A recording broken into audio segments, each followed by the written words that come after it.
श्री सद्गुरु महाराज की जय। प्रातः स्मरणीय अनंत श्री ओषित परमाराध्य संत सद्गुरु महर्षि में ही परमहंस जी महाराज का प्रवचन। मन बिजली से भी सूक्ष्म है। महर्षि में ही सत्संग सुधा सागर। बन्नो गुरु पद कंज कृपा सिंधु नर रूप हरि महामोह तम पुंज जासु वचन रवि करनिक। प्यारी जनता, सत्संग से संतों के वचन का पाठ होना चाहिए। सुनने में मीठा, समझने में और भी विशेष मीठा मालूम होता है। पहले ध्यान बिंदु उपनिषद का पाठ हुआ। इसमें कहा गया कि पाप को नाश करने के लिए ध्यान ही सबसे बड़ी चीज़ है। ध्यान का आरंभ प्रत्याहार से होता है। प्रत्याहार के बिना धारणा नहीं होगी, धारणा बिना गहराई नहीं होगी, गहराई के बिना ध्यान नहीं हो सकता। मन भागता है, उसको समेट कर लगाओ, यह प्रत्याहार है। फिर कुछ काल ठहरता है, वह धारणा होती है। धारणा बहुत बार होने पर गहराई होती है। मन देर से टिकता है, तब ध्यान होता है। पहले प्रत्याहार, फिर धारणा। यह ध्यान के लिए प्रयास करना है। यह प्रयास ही के बिना ध्यान नहीं हो सकता। लोग कहते हैं मन भागता है। यह ठीक है, सबको ऐसा होता है। थोड़ा सा यत्न करके कोई कहे नहीं होता है तो भूल है। जितना अभ्यास करना चाहिए उतना करना जरूरी है। पहले किसी का मन नहीं लगता है, भागे तो संभाल कर रखो। यह जितनी बार भागे उतनी बार समेटो। कितनी बार समेटना पड़ेगा ठिकाना नहीं, करते करते होगा। कबीर साहब ने कहा, लखत लखत लखी पड़े, कटे जम फंद है। भगवान श्री कृष्ण भी कहते हैं, तुम्हारा मन जहाँ जहाँ भागे वहाँ से हटा हटा कर फिर लगाओ। लोग कहते हैं कुछ काल देखो फिर भाग गया। अरे वह नहीं भागा, वह जहाँ का तहाँ है, तुम भाग गए। बालक भ्रम ही न भ्रम ही गृहादि। पहले लिखते समय कितनी बार हाथ टेढ़ा हुआ फिर ठीक हुआ, यह करना होगा। भजन भेद जानने वाले सब अभ्यास कीजिए, कभी निराश नहीं होइए। होगा कि नहीं, पहले प्रत्याहार होगा, उसका फल धारणा होगी, धारणा का फल ध्यान होगा। ध्यान कहते हैं मन की एकाग्रता को इतना सिमटाओ कि जिसका बाँट नहीं हो सकता, जिससे छोटा कुछ नहीं हो सकता। वह है बिंदु, गीता का अनोर नियम। इस तरह की धारणा हो कि एक बिंदुता हो, उस पर पूर्ण सिमटाव हो, यही श्रीमद् भागवत का शून्य ध्यान होगा। तत्र लब्ध पदम चित्तमाकृष्य व्योमनि धारयेत तच्च त्यक्त्वा मदारोहो न किंचित पिचिंतयेत। स्कंद 11 अध्याय 14। मुखारविंद में चित्त के अस्थिर हो जाने पर उसे वहाँ से हटाकर आकाश में स्थिर करें। तदंतर उसको भी त्याग कर मेरे शुद्ध स्वरूप में आरूढ़ हो और कुछ भी चिंतन न करें। मुखारविंद का ध्यान, फिर शून्य का ध्यान। शून्य ध्यान सबके मन माना। संत कबीर साहब, जब तक कोई एक स्वरूप अवयव सहित रहता है, मन की बाँट समस्त शरीर पर होती है, एक बिंदुता पर पूर्ण सिमटाव होता है। सिमटाव का फल ऊर्ध्व गति स्वाभाविक है। जिस परिणाम में पूर्ण सिमटाव होगा उसके विरुद्ध की ओर गति हो जाएगी, बढ़ाव हो जाएगा। किसी चीज़ को समेटो तो ऊपर की ओर वह बढ़ेगी, चाहे वह ठोस, तरल या वाष्पीय हो। जो जितना सूक्ष्म है उसका उतना ही अधिक सिमटाव और ऊर्ध्व गति होगी।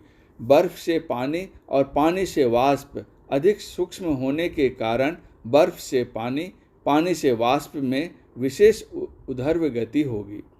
अब मन को लो। मन बिजली से भी सूक्ष्म है। इसको समेट कर देखो, तब मन की चाल देखोगे।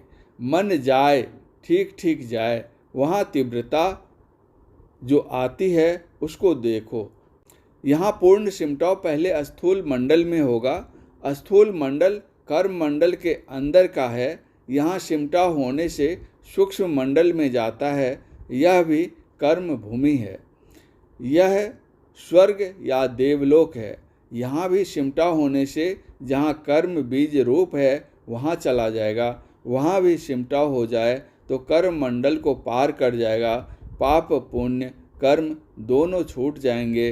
पाप पुण्य कर्म का फल भोगने के लिए संसार ही है। हम लोग जो कर्म करते हैं, इन कर्मों के फल को भोगकर कोई समाप्त नहीं कर सकता, किंतु ध्यानाभ्यास द्वारा कर्म मंडल को पार कर जाएगा और पाप पुण्य दोनों कर्मों से छूट जाएगा। इस पाप से निवृत्त हो जाएगा। पाप ही क्यों, पुण्य कर्म का फल भी संसार में ही भोगना पड़ता है। संत तुलसी साहब कहते हैं, आली अधर धार निहार निज के, निकरी शिखर चढ़ा वहीं, जहाँ गगन गंगा सुरति जमुना, जतन धार बहा वहीं, जहाँ पदम प्रेम प्रयाग सुरसरी, धूर गुरु गति गा वहीं, जहाँ संत आश विलास वेनी, विमल अजब अनहा वहीं, कृत कुमति काग सुभाग कलिमल, कर्म धोई बहा वहीं, हिये हेरी हर्ष निहार घर को, पार हंस कहा वहीं, मिली तुल मूल अतुल स्वामी, धाम अभिचल बसी रही, आली आदि अंत विचारी पद को, तुलसी तब पीऊ की भई। त्रिवेणी संगमो यत्र तीर्थराजः स उच्यते, तत्र स्नानं कु प्रकुवीर सर्व पापः प्रमुच्यते। अर्थात देह में जहाँ उल्लिखित तीनों नारियों का संगम है, उस स्थान को गंगा, यमुना और सरस्वती का संगम त्रिवेणी कहते हैं। यह त्रिवेणी सर्व प्रधान तीर्थ कहकर गिनी जाती है। इस तीर्थ में स्नान करने से सब पापों से मुक्ति मिलती है। इस प्रकार कर्म मंडल से पार हो सकेंगे। एक तो ऋषि वाक्य है, इसलिए दूसरे विचार द्वारा भी यह बात ठीक जंचती है। पाप कर्म करने वाले से ध्यान नहीं होगा। पुण्य कर्म करने वाला भी यदि फलाशा रखता है तो वह भी बंधा हुआ रहेगा। सत्संग के बल से, विचार के द्वारा पाप कर्मों से बचें। पुण्य कर्म करें किंतु फलाशा नहीं रखें। पुण्य कर्म क्यों करें? तो संसार में रहकर कोई निष्कर्म नहीं रह सकता। कुछ कर्म करना ही होगा। यदि कहो कि पाप पुण्य दोनों बांधते हैं तो पाप करो ही नहीं, किंतु पुण्य करो। फिर फलाशा त्याग कर इससे बंधन नहीं होगा। ध्यानाभ्यास के द्वारा उसकी वहाँ तक गति होगी जिसको कोई पार नहीं कर सकता। वह है परमात्मा। उसको पाने पर फिर जन्म मरण के चक्र में नहीं पड़ेगा। पहले बीजाक्षर, फिर नाद और फिर नाद को भी लय कर देना। बीजाक्षर क्या होता है?